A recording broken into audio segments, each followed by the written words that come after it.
Hello everybody, welcome to this week's edition of Thanksgiving weekend edition of WrestleScope TV, the weekly podcast. My name's John. Thank you very much for tuning in tonight, as my phone is going absolutely crazy right now as I just get started. And our topic of discussion to start things off is going to be, is Alexa Bliss the greatest thing happening in professional wrestling today? I posted this on TikTok. Yes, I'm an Alexa Bliss fanboy. I will admit that. But I absolutely love the character development over the last 4 to 6 weeks. Everything she's been doing ever since she first got kind of enticed by Bray Wyatt and the Fiend, and now is fully engulfed into the Firefly Funhouse and everything that the Fiend is doing.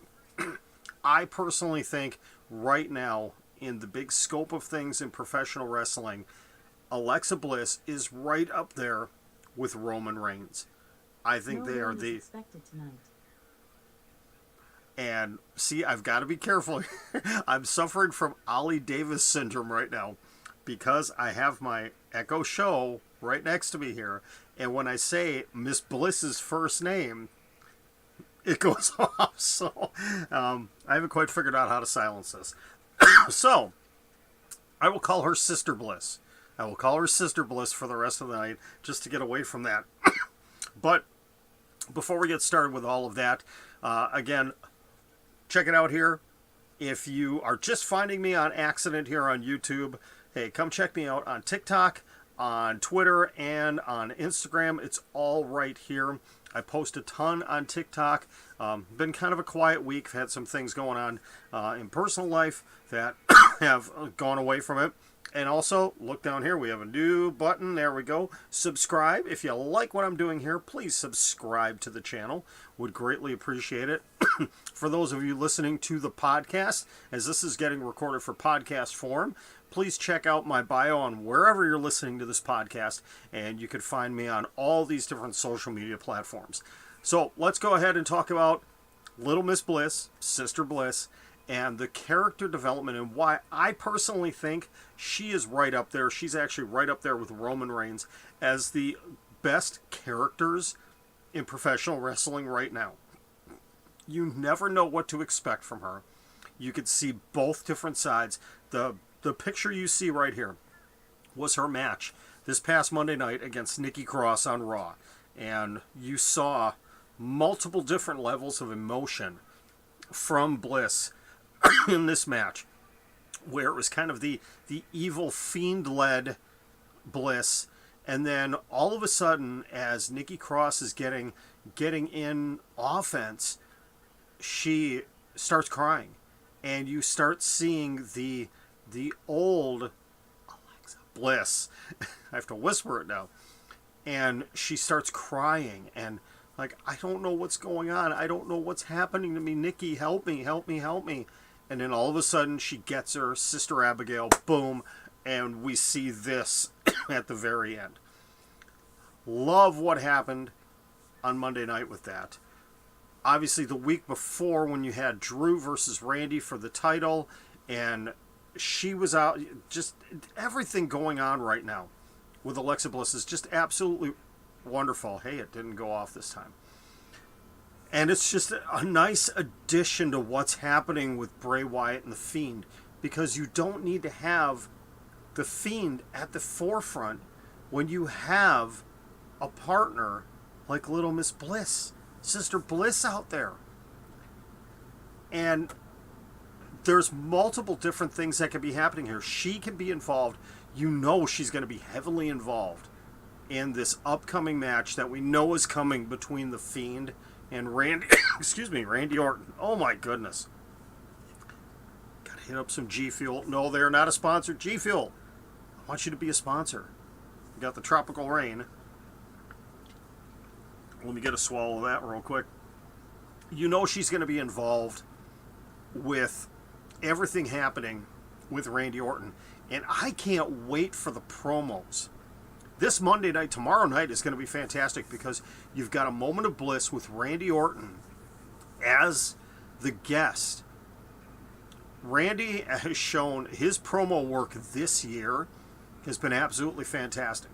Bliss, you know what she brings to the table. And it's not the boring, just sit in the chair, boring, I've got my coffee mug with Nikki Cross kind of moment of bliss that we saw earlier in the year. This is going to be a whole new level. And you know the Fiend is going to show up at some point in time in all of this. And I got to tell you, I absolutely love what has been happening with this, with the continued character development of Bray Wyatt and the Fiend. It just keeps getting better and better every week. And they had, what was the frog's name? I don't even remember the frog's name that they had on Monday night. And I wish I could show you the video, but for copyright reasons, I can't show you because it's WWE property. But go and, if you can watch on YouTube or watch wherever, on the WWE Network, wherever, this whole Firefly Funhouse from Monday night, and you see whatever the frog's name was, and everything that happened with that, and just the changing in character for Alexa Bliss and what ended up happening. You see 2 or 3 different sides of her. That's what I absolutely love about what is going on with her character development right now. And I can't wait to see where they're going to take this next. Speaking of next, let's switch gears here real quick.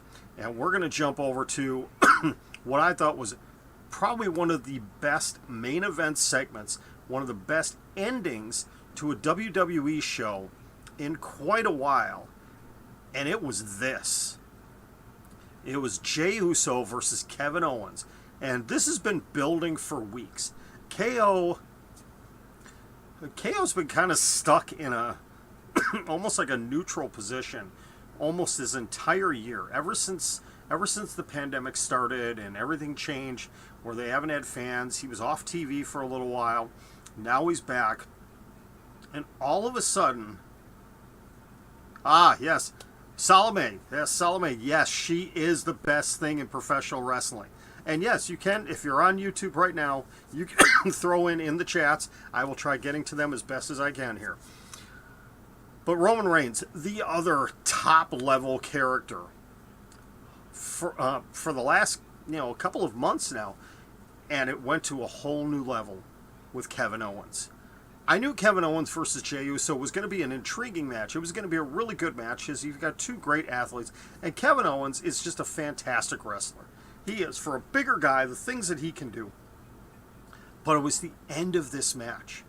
It was after Jey Uso got disqualified. It was after the chair came in.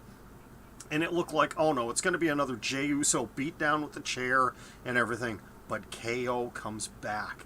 And he turns the table, hits the stunner, looks at the camera and is calling out to Roman Reigns, gets the chair and just starts beating the crap out of Jey Uso with the chair, hits another stunner, then sits at the announce table and is telling Roman, I'm here, I'm waiting for you, I'm right here.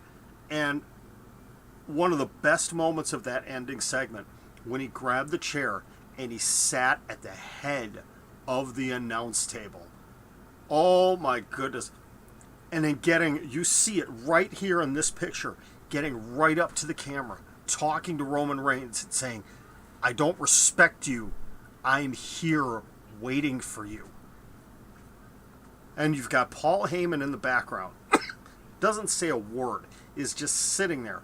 And Roman just stoically, barely any emotion. You could just see him seething. I absolutely loved this ending to SmackDown. And I am so excited after just a short little bit of build. I can't wait to see what's going to happen. You know this is going to be Roman Reigns' title defense at TLC versus KO. And you know it's going to be a chairs match. It's got to be a chairs match.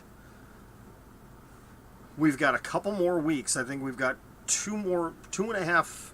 I think it's 3 weeks from today. I want to say TLC is 3 weeks from today. So we're going to have a couple more SmackDowns. I cannot wait to see the development that's going to continue. But I love seeing this Kevin Owens back. I was a little bit concerned when KO showed up, and he did a great job on commentary on NXT. You give him a microphone, he is absolutely fantastic.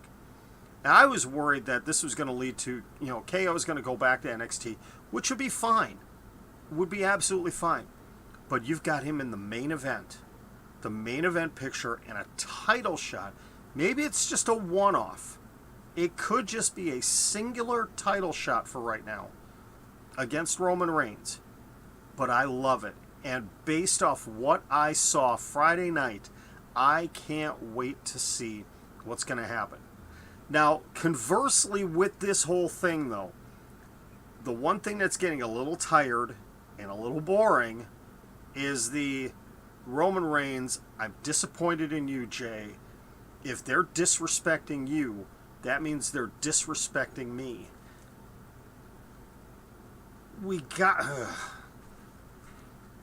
The only good thing about this is that's that trigger point to get Jey Uso to snap. That's what it is right now, is a trigger point. And maybe it's okay for it to stick around. Maybe it's okay for it to keep going, but maybe the verbiage needs to change a little bit. I don't know. But this match right here, I am super excited for. Let's switch gears and head over to Monday Night Raw now. And their title situation is, well, it's a little bit different right now. It's, intriguing. Drew McIntyre did not make an appearance on Monday Night Raw, which was a little surprising. He was not there. And we opened up, we had all the guys from Team Raw who were very successful. You had the big bodyguard, I don't even know what his name is anymore. And Scrap Iron Adam Pearce, I'm not the GM, I'm just an official, announcing matches that, it was basically going to be qualifiers for a triple threat match to determine who was going to end up being Drew McIntyre's next contender. And the matches were really good. You threw Bobby Lashley into the mix because he had lobbied for a position, and that was an okay match between him and Keith Lee. Loved Sheamus and Matt Riddle. Now, I'm not a Matt Riddle fan, but him and Sheamus in the ring together, there's just something special about that right there. So you've got Riddle, Keith Lee, AJ Styles, triple threat match to determine who the number one contender is, who will face Drew McIntyre at TLC. Well, the other guy in this equation is Braun Strowman. And Braun Strowman, well, he showed his angry side.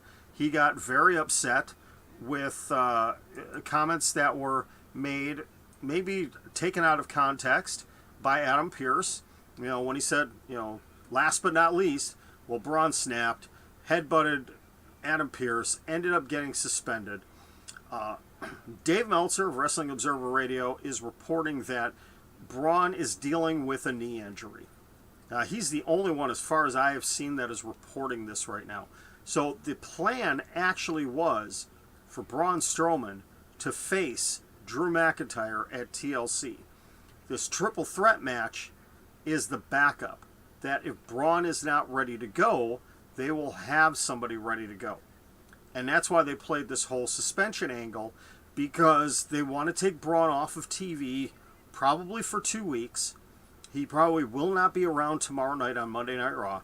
We'll have the three guys go, which, my prediction, I think it's going to be AJ Styles.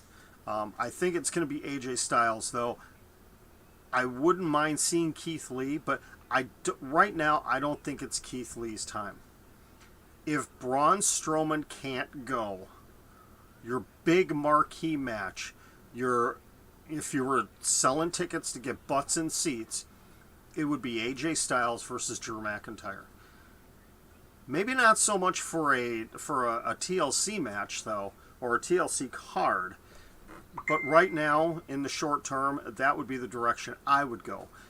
So I see some way, shape, or form AJ's going to sneak out a victory here, maybe through heel methods, and then we'll find out in 2 weeks' time if Braun is ready to go.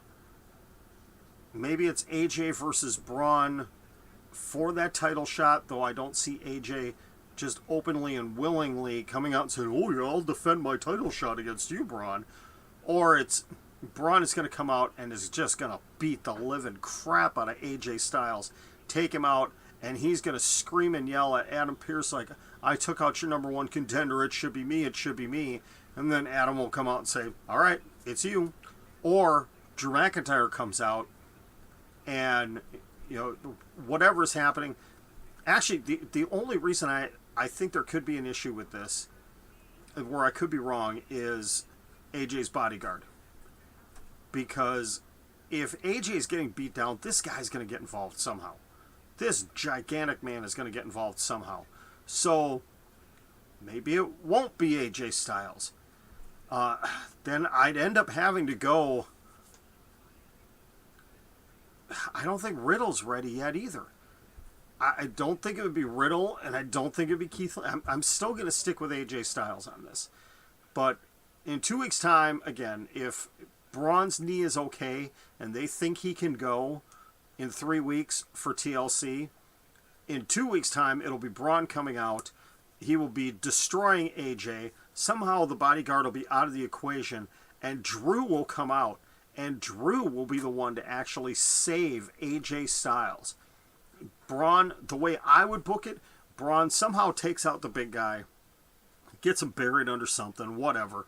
He's just mercilessly beating up on AJ Styles and screaming, not on the microphone, just screaming, I deserve this title shot.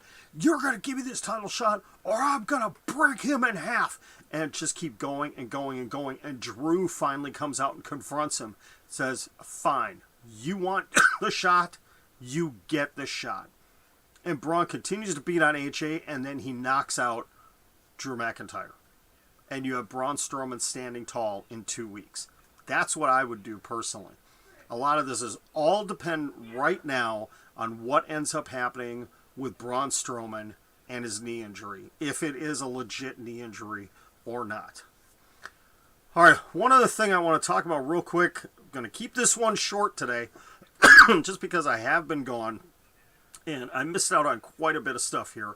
But I do want to talk a little bit of NXT right now. We don't talk a lot about NXT on here, and I do want to talk about the Undisputed Era. The four-man faction that hasn't done a whole heck of a lot in the last couple of months.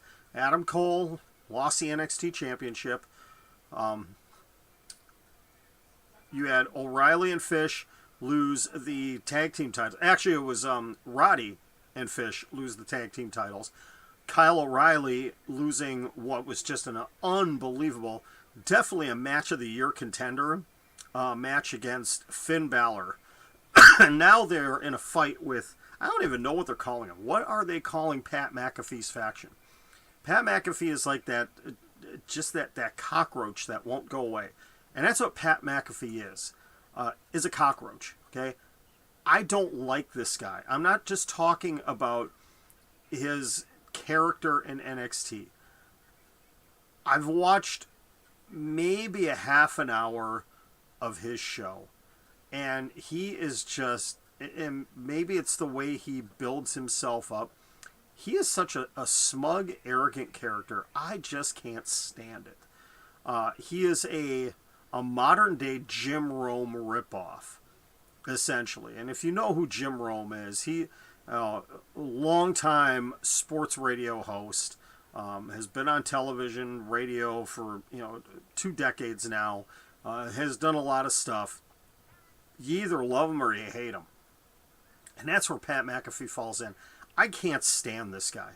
I will give him credit. He looked pretty good in his match a couple of months ago against Adam Cole. But somebody's got to give him lessons on how you talk in the ring. This is not 1985 anymore. This is not 1989 WWF promos anymore. It's 2020. The landscape has changed. It's all different. But now you have Lorcan and Birch, Pete Dunne, and Pat McAfee all together. They will be taking on the Undisputed Era in War Games. UE has been extremely successful in War Games. Though Kyle O'Reilly, for the very first time, the Undisputed Era has lost that man advantage match, though it was from outside interference, which something tells me the guy in the mask that it wasn't Pat McAfee, that there's somebody new coming in. And I thought for a little while that we were going to see somebody turn in Undisputed Era. But if you noticed, Roddy, Fish, and Cole were all up. They were up on whatever that platform was that they had to sit on, along with Lorcan and Birch on opposite ones. So those guys couldn't get involved in the match. Whoever it was that came out, again, they played it off that Pat McAfee wasn't there. I don't think it was Pat McAfee. I think there is another fourth member in that group. And McAfee is going to be just the mouthpiece for them. He's going to be the J.J. Dillon for the Four Horsemen. McAfee's going to be running the group. He's not going to be getting physically involved anymore. And maybe that will be the surprise on December 6th, next week Sunday, 1 week from tonight. It's hard to believe, 1 week from tonight, that NXT TakeOver War Games is happening. And the show is setting up absolutely phenomenal. I will do a show later this week. I'm going to have my predictions for NXT TakeOver War Games. I'll talk about it a little bit more in a few days. Probably do something on Thursday. Maybe Wednesday. It might actually be Wednesday night after NXT. Once everything shakes out, we'll find out who actually is all going to be on Shotzi Blackheart's team. It's most likely it's going to be Shotzi Blackheart. It's going to be Rhea Ripley. It's going to be Ember Moon. Who's going to be the fourth? Not Toni Storm, because she turned heel.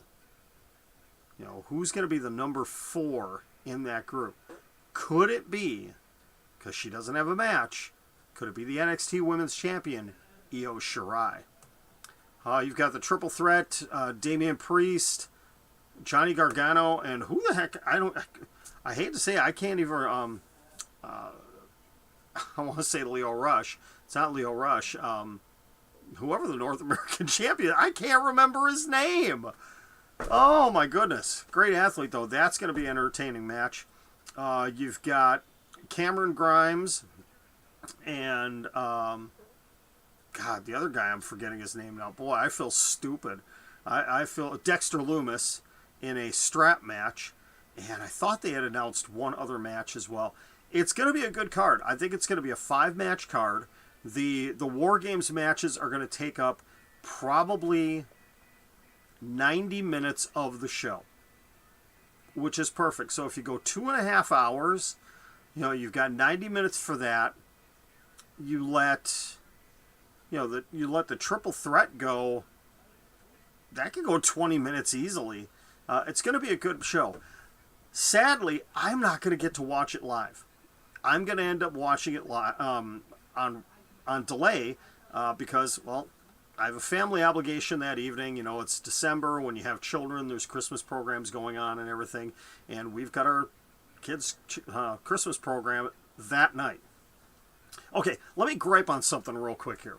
And it's not about my kids' Christmas program because I'm really excited about it. It's the fact that WWE has scheduled Tribute for the Troops on, I think it's going to be on Fox, the same night, same time as NXT TakeOver. Why?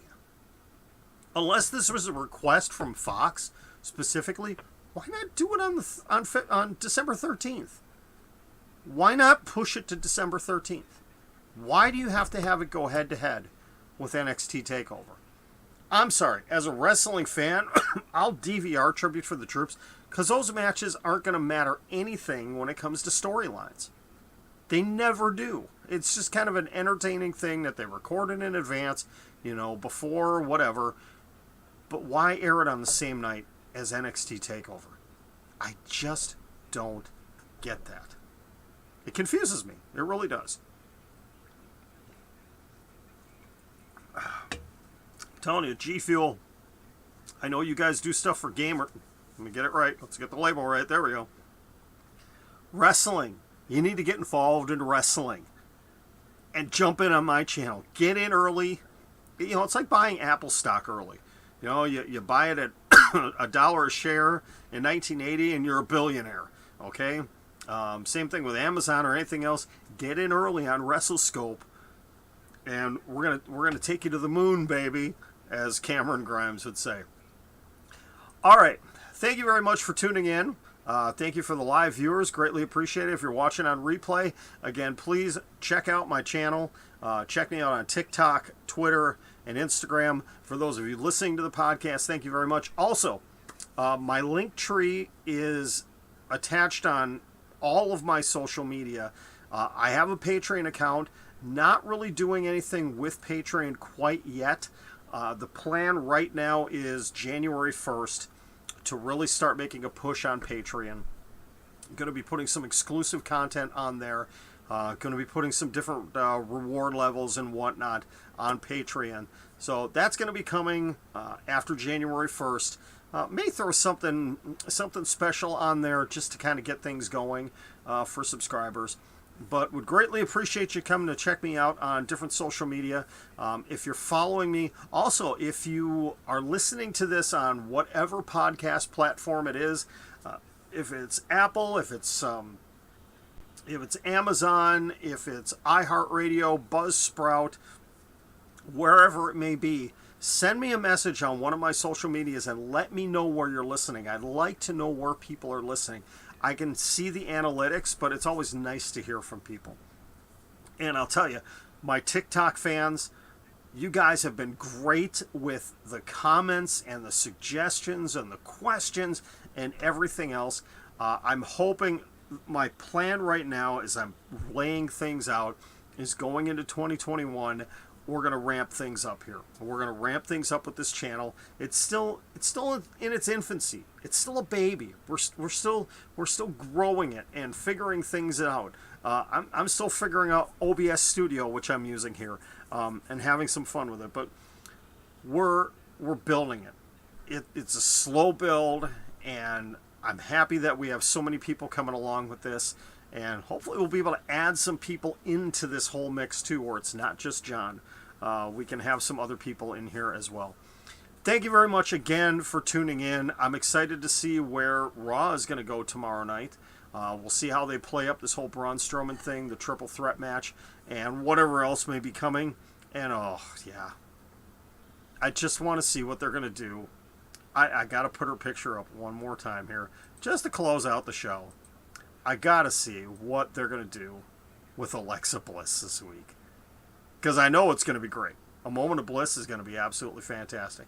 All right, everybody. I'm John. This has been WrestleScope TV, the weekly for Thanksgiving weekend. Enjoy the rest of your holiday weekend, and we'll talk to you very soon.